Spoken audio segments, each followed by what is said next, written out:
Assalamualaikum warahmatullahi wabarakatuh. Perkenalkan, saya Tarita Siva Murni dengan akhiran NIM 212 akan menjelaskan mengenai produk-produk asuransi syariah. Yang pertama mengenai mendesain produk asuransi syariah. Pada prinsipnya, cara mendesain produk-produk asuransi syariah tidak terlampau jauh berbeda dengan mendesain produk-produk konvensional. Perbedaannya kemudian terjadi jika menentukan tarif premi. Asuransi konvensional didasarkan pada perhitungan bunga atau bunga teknik, sementara asuransi syariah mendasarkan pada konsep hasil atau mudharabah. Perbedaan selanjutnya itu ada ketika menentukan biaya-biaya asuransi atau cost of insurance. Pada asuransi syariah terdapat perbedaan di mana dana peserta dan dana pemegang saham dipisahkan dalam rekening yang berbeda. Unsur-unsur asuransi yang meliputi biaya penutupan asuransi, biaya pemeliharaan, dan biaya-biaya lainnya tidak dibebankan kepada peserta, tetapi diambil dari dana pemegang saham. Di sini terjadi perbedaan yang cukup signifikan dibandingkan konsep asuransi konvensional. Walaupun demikian, dalam praktiknya di lapangan, belum semua asuransi syariah telah memisahkan antara dana peserta dan dana pemegang saham. Secara tegas, belum semua asuransi di Indonesia tidak membebankan sama sekali biaya-biaya asuransi kepada peserta sebagaimana halnya yang dilakukan di Syarikat Takaful Malaysia. Demikian halnya dalam merancang produk-produk asuransi umum.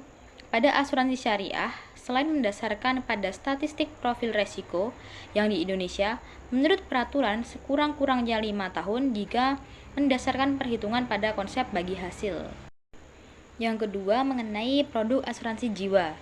Asuransi jiwa merupakan salah satu bentuk perjanjian perlindungan finansial antara pemegang polis atau tertanggung dengan perusahaan asuransi atau penanggung, di mana pihak penanggung berkomitmen untuk memberikan sejumlah uang pertanggungan kepada ahli waris atau penerima manfaat apabila tertanggung meninggal dunia atau mengalami resiko tertentu sesuai dengan ketentuan polis asuransi.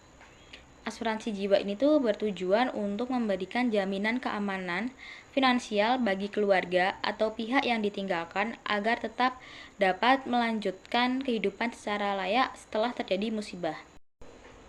Adapun produk-produk asuransi jiwa, yaitu yang pertama mengenai term life atau asuransi berjangka, yaitu hanya memberikan proteksi dalam jangka waktu yang tertentu saja. Proteksinya itu bisa sesingkat ketika naik pesawat dari Jakarta ke Bali atau selama nasabah mengadakan kredit kepemilikan rumah dari bank selama 10 tahun atau kredit mobil dengan perusahaan pembiayaan selama 3 tahun. Jika tidak terjadi resiko, uang asuransi tidak dikembalikan atau hangus.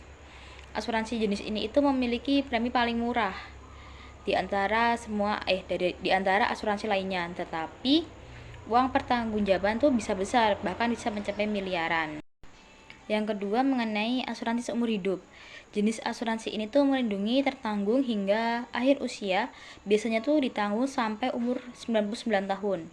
Pada asuransi ini tuh ketika kontrak berakhir dan tertanggung masih sehat, ada nilai tunai yang diberikan. Selain itu, jika tidak dapat membayar preminya, pemegang polis dapat mengambil dana atau melakukan pinjaman dari nilai tunai ini. Yang ketiga ada endowment atau dwiguna, yaitu asuransi jiwa dengan nilai tabungan yang lebih besar. Pada tahun-tahun tertentu, nilai tabungan dapat ditarik sesuai dengan program. Jenis asuransi ini tuh biasanya asuransi dana pensiun dan asuransi pendidikan. Selanjutnya yang keempat mengenai unit link atau gabungan term dan investasi. Unit link ini tuh merupakan asuransi non-tradisional, merupakan asuransi dengan dua kantong untuk proteksi dan kantong untuk investasi. Pemegang polis akan diminta memilih di mana akan ditempatkan investasinya, apakah pada reksadana saham, reksadana campuran, dan reksadana pendapatan tetap atau pasar uang. Asuransi jenis ini itu mempunyai sisi positif di mana nasabah dapat berdisiplin untuk berinvestasi secara berkala, baik bulanan maupun tahunan, karena pembayaran investasi ditagihkan bersamaan dengan pembayaran preminya. Adapun faktor-faktor yang mempengaruhi produk asuransi jiwa yaitu meliputi demografi konsumen, yaitu umur, jenis kelamin, dan tingkat pendapatan secara signifikan mempengaruhi preferensi terhadap polis asuransi jiwa. Yang kedua itu ada kondisi ekonomi dan status keuangan, kondisi keuangan rumah tangga, kekhawatiran terhadap masa depan, dan tingkat partisipasi dalam aktivitas beresiko berpengaruh positif terhadap keputusan membeli asuransi jiwa. Yang ketiga itu ada persepsi dan kesadaran konsumen, pengetahuan tentang asuransi, persepsi terhadap manfaat produk, serta pengalaman sebelumnya secara signifikan mendorong niat untuk membeli polis. Yang keempat itu mengenai faktor sosial dan psikologis, pengaruh dari keluarga, teman, media sosial dapat mempengaruhi keputusan membeli asuransi. Kemudian yang kelima sekaligus yang terakhir itu ada faktor perusahaan asuransi, reputasi perusahaan, kualitas layanan, efisiensi klaim, dan kepercayaan terhadap agen memiliki pengaruh besar terhadap keputusan konsumen. Yang ketiga atau materi yang ketiga itu mengenai produk asuransi kerugian. Asuransi kerugian itu merupakan salah satu jenis asuransi yang dapat melindungi nasabah dari kejadian tak terduga yang mengancam. Umumnya asuransi kerugian digunakan untuk melindungi aset pribadi seperti tempat usaha, proyek, bangunan, gedung, dan lainnya. Adapun jenis-jenis resiko yang dapat diklaim dalam asuransi kerugian yaitu seperti kerusakan atas objek tertanggung, kerusakan atas objek tertanggung, kehilangan atas keuntungan yang diharapkan, tanggung jawab hukum pada pihak ketiga, dan menjamin pemenuhan kewajiban bila tertanggung tidak dapat memenuhi kewajibannya. Asuransi kerugian dibagi ke dalam beberapa produk. Adapun produk-produknya itu seperti asuransi kebakaran, yaitu memberikan manfaat terhadap objek kerusakan berupa properti akibat mengalami kebakaran. Barang-barang yang dapat dipertanggungjawabkan dalam asuransi kebakaran adalah benda tetap, antara lain seperti rumah, bangunan, pabrik, dan lain-lain, serta benda bergerak misalnya kapal atau kendaraan bermotor.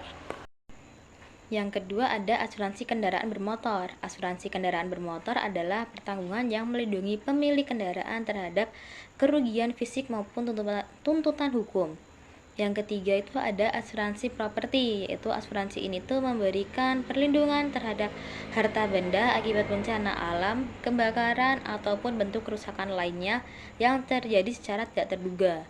Yang keempat ada asuransi kelautan. Asuransi ini tuh memberi pertanggungan kepada pihak tertanggung atas terjadinya kehilangan saat di laut. Asuransi ini tuh bermanfaat untuk melindungi importir, eksportir, pengirim barang, pemesan barang maupun pemilik barang-barang pindahan. Yang kelima mengenai asuransi pengangkutan. Jenis asuransi kerugian berikut adalah perlindungan terhadap resiko dari kegiatan pengangkutan. Kerugian tersebut dampaknya itu mengenai kerusakan atau kehilangan barang yang diangkut selama proses pengangkutan dari tempat asal sampai dengan tujuan. Yang keenam sekaligus yang terakhir itu asuransi kredit. Asuransi kredit adalah jenis proteksi kerugian yang berkaitan dengan dunia perbankan. Dalam hal ini, asuransi tersebut menekankan pada perlindungan jaminan kredit seperti harta tetap maupun bergerak yang berpotensi tertimpa resiko kerugian sewaktu-waktu. Terdapat beberapa manfaat asuransi kerugian yang dapat dirasakan oleh pemiliknya, antara lain memberikan rasa aman karena perlindungan atas resiko kerugian sudah terjamin. Yang kedua, mengurangi biaya modal jika harus menanggung resiko. Yang ketiga, membantu dalam stabilitas usaha. Yang keempat, membantu dalam melengkapi persyaratan pinjaman. Dan yang kelima, memberikan proteksi terhadap aset-aset yang masih dalam masa cicilan pembayaran. Selanjutnya materi yang keempat mengenai produk asuransi di negara lain. Salah satunya itu Syarikat Takaful Malaysia yang berkembang pesat di dunia pada bidang asuransi syariah. Beberapa produknya itu ada takaful keluarga, yaitu menyediakan satu tabungan dan perlindungan dalam bentuk manfaat keuangan serta berinvestasi secara terus-menerus.